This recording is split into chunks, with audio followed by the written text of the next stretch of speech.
Friends, welcome to my channel. आज का ये वीडियो एक छोटी सी श्रद्धांजलि के रूप में है उन भारतीय सैनिकों के लिए, उन सोल्जर्स के लिए जिन्होंने 1971 में पाकिस्तान के साथ युद्ध करके विजय हासिल की थी और जिसके रूप में हम लोग आज की डेट में भी सन 1971 के बाद से ही हर साल इसे विजय दिवस के रूप में 16 दिसंबर को मनाया जाता है, कहा जाता है। और ऐसा है भी कि हर साल दिल्ली में इंडिया गेट के पास जो अमर ज्योति है वहाँ पे उन सैनिकों के लिए श्रद्धांजलि अर्पित की जाती है। तो आज हमारा भी कर्तव्य बनता है एक भारत के नागरिक होने के नाते कि अगर हम कुछ कर सक रहे हैं या नहीं कर सक रहे हैं, लेकिन इतना तो कर सकते हैं कि आज के इस 16 दिसंबर के दिन उन लोगों को हम लोग याद करें। उन्हें एक मेरी तरफ से एक बिग सैल्यूट और आप लोग की तरफ से भी मिलना चाहिए। और आज के दिन वो कहानी ज़रूर अपने अपकमिंग जनरेशन, अपने बच्चे, अपने परिवार से ज़रूर बतानी चाहिए, शेयर करना चाहिए, जो इतिहास रचा गया था 1971 में पाकिस्तान को हरा के। ये इसके पीछे एक छोटी सी कहानी है जिसे मैं इस वीडियो के थ्रू लेके आई हूँ। आशा करती हूँ कि आप लोगों को पसंद आएगी। इस वीडियो को स्टार्ट करने से पहले जो हमारे यंगस्टर्स हैं उन्हें मैं मैसेज देना चाहूँगी, जो हमारी अपकमिंग जनरेशन है, अगर बच्चे भी सुन रहे हैं तो ज़रूर मैं उन्हें बोलूँगी कि आप अपने शक्ति का, आप अपने दिमाग का और आप अपने मन का, जो भी आपकी जो मेंटली या फिजिकली जो भी आपकी शक्ति है, जो भी आपका पावर है, उसको एक सही जगह प्रयोग किया जाए। आज की कहानी से एक प्रेरणा मिलेगी। अगर आप लोग पूरा सुनेंगे तो ज़रूर एक प्रेरणा मिलेगी कि हाँ, तब के टाइम में उन लोगों ने कैसे अपने दिमाग का प्रयोग करके और शक्ति का प्रयोग करके पाकिस्तान पे विजय हासिल की थी। इसके पीछे एक छोटी सी कहानी है।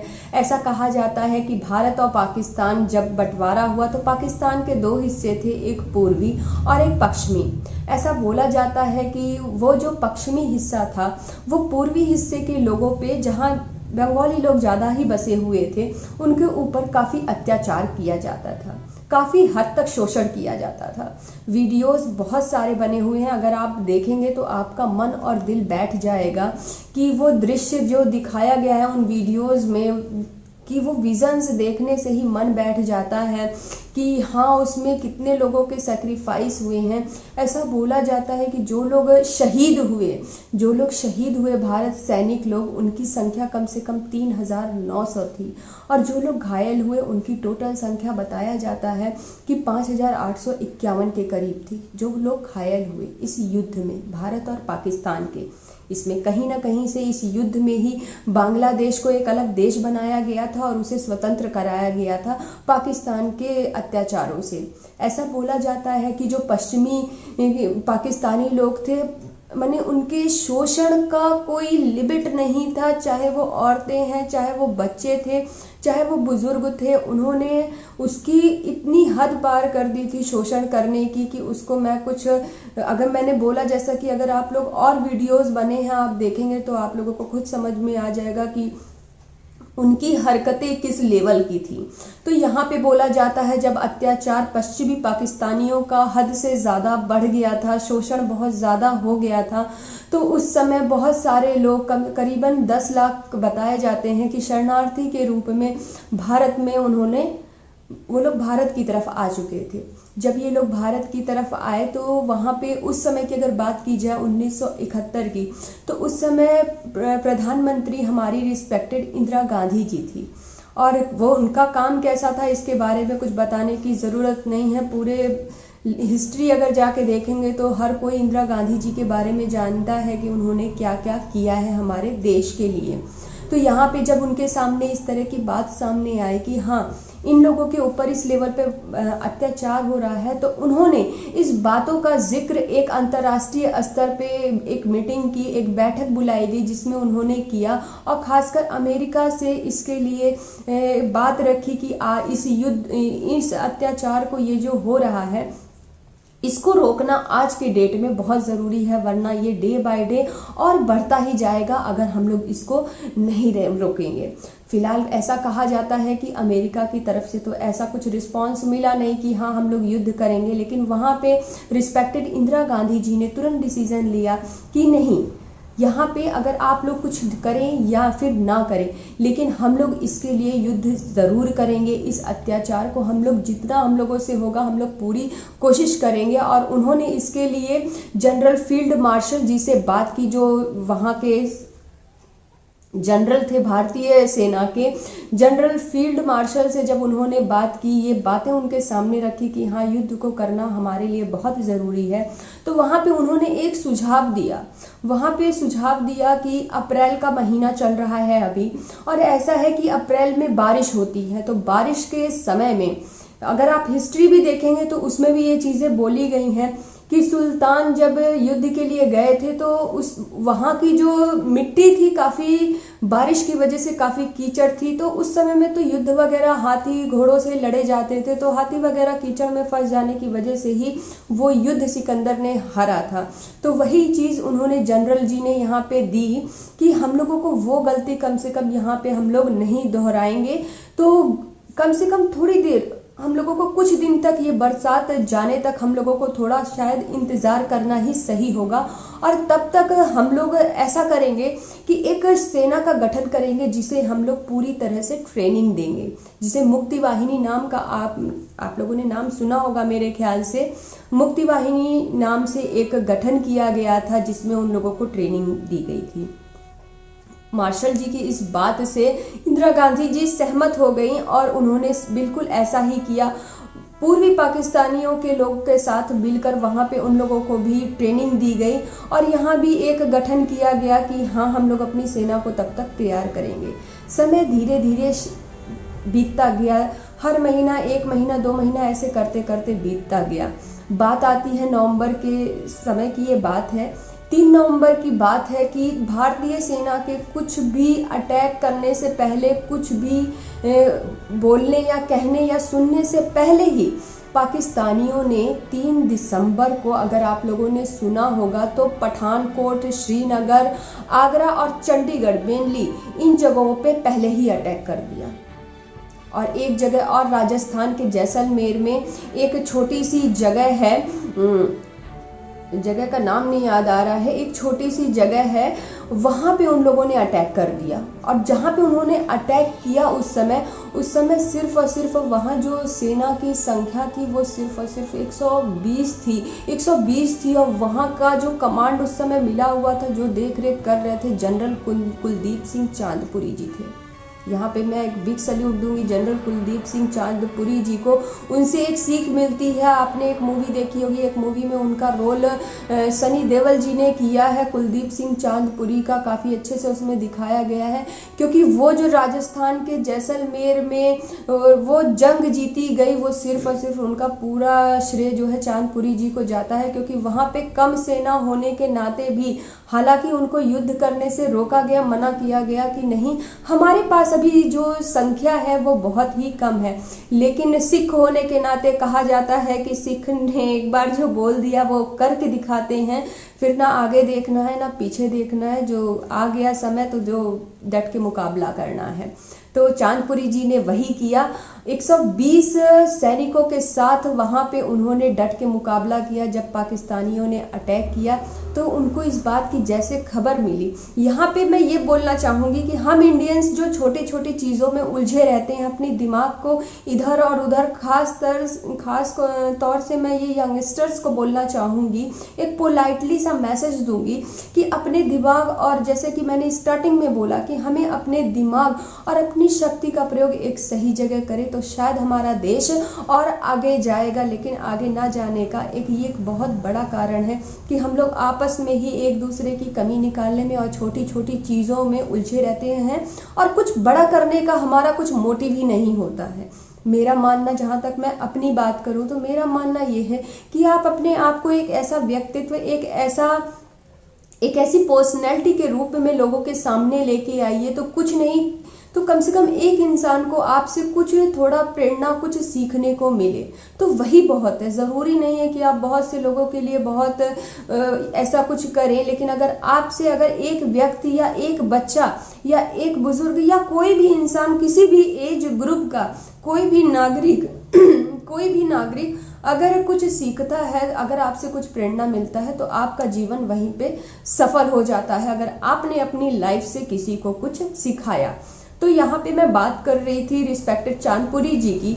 उन्होंने बहुत ही दिमाग से इस युद्ध का सामना किया, पाकिस्तानियों का जवाब दिया। बोला जाता है कि उस समय उनको जवाब देने के लिए हमारे पास सुविधाएं उतनी नहीं थी, लेकिन जितनी भी उनकी वो जो लैंड पे माइंस लगाई जाती हैं, उन माइंस का उन्होंने बहुत सही प्रयोग किया। उन्होंने सिर्फ तीन माइंस को क्या किया कि बिल्कुल फ्रंट पे आगे ही रातों रात, जैसे ही उनको युद्ध का अटैक का पता चला, उन्होंने रातों रात ही जमीन में 2-3 माइंस बिल्कुल स्टार्टिंग में ही लगा दिए।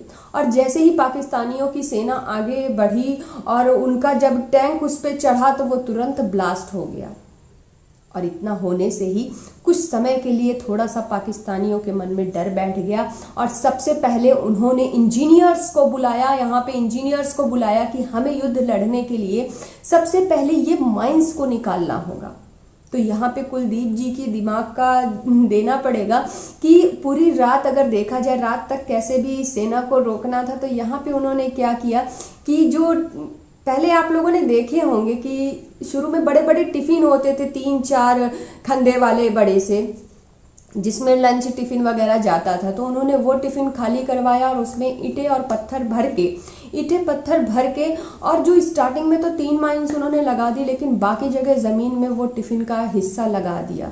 जो पाकिस्तानियों को गुमराह करने के लिए था, उन्हें ऐसा लगा कि ये भी वही माइंस है तो आगे बढ़ने में खतरा है, तो पहले हम इंजीनियर्स को बुला के ये माइंस निकाल लें। तो यहाँ पे एक बहुत बड़ी सीख मिली है कि उन्होंने किस तरह से कम सेना होते हुए भी अपने दिमाग का प्रयोग करके ये युद्ध जीता है। और पाकिस्तानियों का ये पूरा समय निकल गया, मतलब सुबह के 3 बज गए उन टिफ़िन के डब्बों को निकालने में। जो निकालने के बाद जब 3 सुबह हुई तो उन्होंने देखा कि अरे ये तो टिफ़िन के डब्बे हैं। उसके बाद आगे का युद्ध जब बाकी स्टार्ट हुआ, बाकी एयरफोर्स आई और युद्ध को आगे कंटिन्यू किया गया, तो उसमें भी रेगिस्तान में उन्होंने काफ़ी किलोमीटर तक गड्ढे किए हुए थे और उस गड्ढे में जगह जगह पे चारों तरफ अपनी सेना को रख दिया गया था। तो वो एक तरह से पाकिस्तानियों को लगा कि नहीं, हमें इंफॉर्मेशन गलत मिली है कि यहाँ पे सेना कम है, यहाँ पे भी सेना बहुत ज़्यादा है। तो इस तरह से ये 3 दिसंबर की ये कहानी है कि 3 दिसंबर को पाकिस्तान की तरफ से किस किस जगह पे अटैक किया गया। 3 दिसंबर के बाद अगर मैं बात करूं तो 4 दिसंबर को एक ऑपरेशन ट्राइडेंट का गठन किया गया भारत में, जिसमें से जो बंगाल की खाड़ी से होते हुए जो नौसेना थी, वहाँ से उन्होंने पाकिस्तानी जहाज़ों पे अटैक किया। तो एक ये 4 तारीख की ये कहानी हो गई। और उसके बाद अगर मैं बात करूं तो 5 दिसंबर को कहा जाता है 13 दिन तक लगातार ये युद्ध चला, चाहे वो किसी भी स्तर पे रहा हो, चाहे वो समझौता जो 16 तारीख को समझौता हुआ होने तक, ये 13 दिन का पूरा युद्ध था जो भारत पाकिस्तान के बीच में किया गया था। तो 5 तारीख को मैं बात करूंगी कि बंदरगाह पे कराची में अटैक किया गया। वहाँ पे अटैक होने के बाद काफ़ी कुछ मतलब सेना ध्वस्त हुई, पाकिस्तान को हराया गया। उसके बाद इंदिरा गांधी जी ने 9 दिसंबर को, जब अमेरिका की तरफ से कुछ भी ऐसा नहीं हुआ, तो 9 दिसंबर को उन्होंने सोवियत संघ के साथ एक बैठक बुलाई जिसमें उन्होंने बात की। और उस बात की चर्चा के दौरान अगर देखा जाए तो दोनों तरफ के पक्ष की सेना की सुरक्षा, दोनों तरफ के देश की सुरक्षा का आश्वासन दिया गया।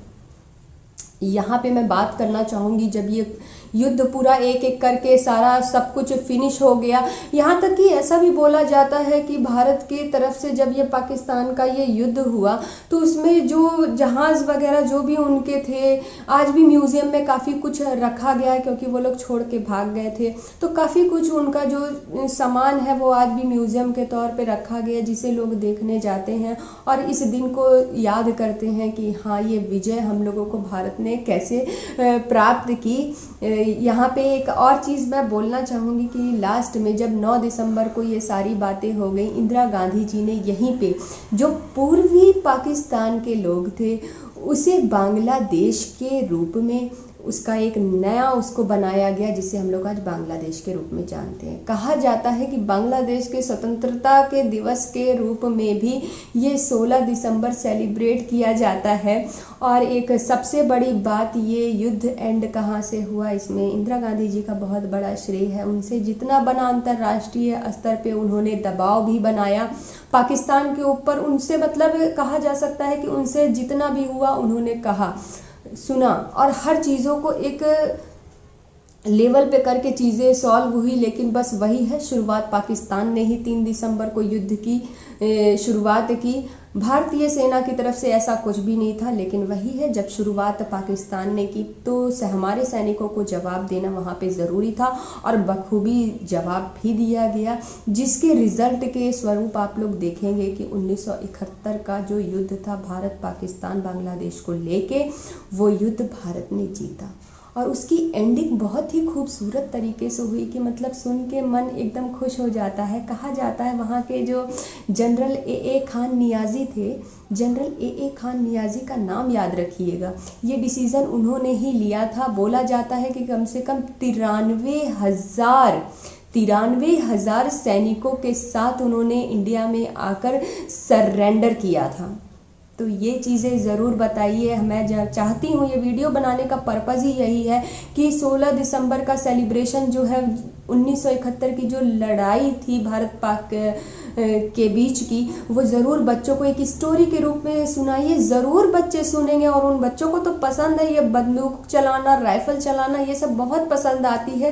तो थोड़ा ये स्टोरी तो मैंने बताई आपको, लेकिन इसको और इंटरेस्टिंग वे में कि आपके बच्चे किस तरह से सुनना पसंद करते हैं, कैसे भी करके उन्हें ज़रूर बताइए, उनके साथ बैठिए और आज के दिन को याद करिए। और हमारे जो सैनिकों ने सेक्रीफाइस किया है अपने लाइफ का, ज़रूर बिल्कुल बताना चाहिए आप लोगों को। और दूसरी चीज़ ये कि नियाज़ी जी का भी यहाँ पे मैं धन्यवाद देना चाहूँगी कि समय रहते उन्होंने सही डिसीज़न लिया, 93,000 सैनिकों के साथ सरेंडर किया। सारे बातें जो है अंतर्राष्ट्रीय लेवल पे हुई, और यहाँ से ही बांग्लादेश का इसी दिन 16 दिसंबर को गठन किया गया, और स्वतंत्रता दिवस उन लोगों के लिए मनाया गया, और हम लोग जो हैं इसे विजय दिवस के रूप में सेलिब्रेट करते हैं। आज का दिन बहुत ही प्रेरणादायक है हमारे लिए, और हमें ज़रूर याद करना चाहिए उन सारे सैनिकों को। हम सभी को मिलकर एक श्रद्धापूर्वक श्रद्धांजलि देना चाहिए, बिल्कुल उन लोगों को याद करना चाहिए।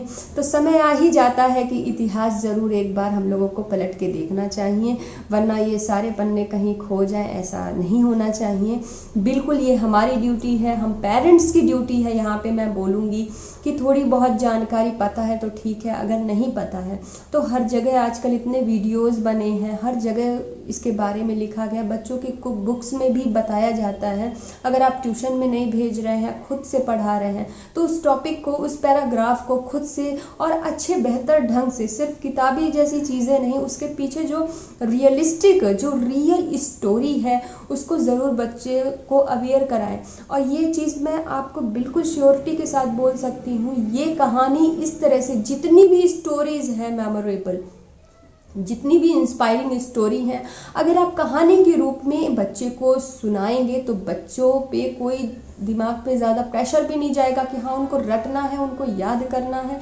ये एक ऐसी इतिहास है जो बच्चों को ऐसे ही आप कहानी के रूप में बताएंगे, समझाएंगे, तो आगे चल के उनको बिल्कुल इस चीज़ का फ़क्र होगा। उन बता पाएंगे कि हाँ हमें प्राउड है भारतीय होने पे, भारत की हमारी सेना पे, कि जिन्होंने अपने परिवार को छोड़कर, आज याद आ रहा है वो दिन कि कैसे वो परिवार, आज हम लोग कहीं भी एक दिन हमारे परिवार के लोग कहीं जाते हैं 10 दिन के लिए, तो बहुत से परिवार में ऐसा होता है कि अच्छा नहीं लगता, बच्चे परेशान हो जाते हैं कि पापा कब आएंगे। आज के डेट में भी अगर 1-2 दिन आउट ऑफ स्टेशन भी अभिकम के फादर जाते हैं, तो मैं देखती हूँ कि अभिकम बिल्कुल शांत रहता है और उसे बिल्कुल अच्छा नहीं लगता है। कम से कम दिन भर में वो 10 बार पूछता है कि पापा फ़ोन किए, पूछिए ना कितने बजे आएंगे या टाइम क्या है। तो याद आती है उन फैमिली, उन परिवार की कि जो लोग अपने परिवार को छोड़ के, सब कुछ भूल के, सिर्फ भारत के तिरंगे को बचाने के लिए, देश की आन मान और शान और मर्यादा को बचाने के लिए सब कुछ छोड़ के और अपनी लाइफ को सेक्रीफाइस करते हैं और शहीद हो जाते हैं। तो ऐसे लोगों की ये कहानी है और ये 16 दिसंबर 1971 की जो कहानी है, ज़रूर मैं मैसेज देना चाहूँगी कि ये कहानी अपने घर में ज़रूर सुनाइए, बताइए इसे हिस्ट्री को कि इसके पीछे क्या हिस्ट्री है। तो बस ये भी एक वीडियो के थ्रू ये जानकारी देने आई थी। आशा करती हूँ कि आप लोगों को पसंद आया होगा, समझ में आया होगा। अगर थोड़ा सा भी पसंद आया है तो भारतीय होने के नाते इसे और आप जितना शेयर कर सकते हैं शेयर भी करिए, और चैनल पे अगर मेरे नए हैं तो बिल्कुल सब्सक्राइब करिए चैनल को। कोशिश रहेगी आगे के लिए भी कि जब भी आऊँ एक ऐसा वीडियो बना के लेके आऊँ जिससे जो इन्फॉर्मेटिव हो, जो हमारी जनरेशन, जो एक परिवार के लिए, कुल मिला के एक परिवार के लिए पूरा यूज़फुल हो, किसी पर्टिकुलर पर्सन के लिए नहीं। उस वीडियो को सुन के अगर परिवार में कोई बुजुर्ग है तो उसके मन में भी आए, हाँ वीडियो ठीक है, नॉलेजेबल है, सही बात बोली गई है। अगर मदर्स हैं तो उन्हें भी लगे कि हाँ, देखते हुए कि हाँ कुछ नॉलेज उन्हें मिला है, कुछ उनको भी जानकारी मिली है। यंगस्टर्स हैं तो उन्हें भी लगे कि हाँ ये मैसेज दिया जा रहा है इस वीडियो के ज़रिए तो ये वैलिड है। और अगर बच्चे हैं तो ज़रूर उनके लिए भी कोशिश रहती है कि 2-4 लाइन वो ज़रूर सीखे मेरे वीडियो के ज़रिए। आशा रखती हूँ आगे भी इसी तरह से आप लोग का साथ बना रहे।